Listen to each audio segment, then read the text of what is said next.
ఈ దగా డిఎస్సిలో ఎవరైతే మొట్టమొదట ర్యాంక్ వచ్చిన వారికి కూడా ఇవ్వకపోవడం, ఏదైతే ఈ ప్రక్రియ నిర్వహించాల్సిన డిఎస్సి డిస్ట్రిక్ట్ సెలక్షన్ కమిటీ కాకుండా ఎస్ఆర్టీ తోటి నిర్వహించడం లోపభూయిష్టంగా కనిపిస్తూ ఉంది.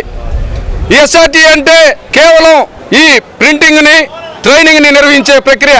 వారికి ఈ సెలక్షన్ కమిటీ బాధ్యతలు 2 బాధ్యతలు వారు ఒప్పజెప్పారంటే డిఎస్సి కన్వీనర్ని పక్కన పెట్టి ఎస్ఆర్ఈటీకి ఈ బాధ్యతను ఒప్పజెప్పడంలోనే మొదట ఈ అక్రమాలకు పునాది వేసినట్టు అవుతా ఉంది. అదేవిధంగా ముఖ్యంగా ఈ ఎస్సీ ఎస్టీ బీసీ మైనార్టీకి సంబంధించిన రిజర్వ్డ్ అభ్యర్థులందరికీ కూడా తీరని ద్రోహం, పెద్ద మోసం జరిగింది. జనరల్గా ఈ సెలక్షన్ ప్రక్రియలో ఎప్పుడు కూడా పైనుంచి కిందకు తీసుకొస్తారు. ఎందుకంటే జనరల్గా ఓపెన్ కేటగిరీలో ఫస్ట్ పోస్టులు ఫిలప్ చేసి తర్వాత రిజర్వ్ కేటగిరీకి వస్తారు. కానీ ఇక్కడ ఎస్సీ ఎస్టీ బీసీ అభ్యర్థులకి చాలా అన్యాయం జరిగింది.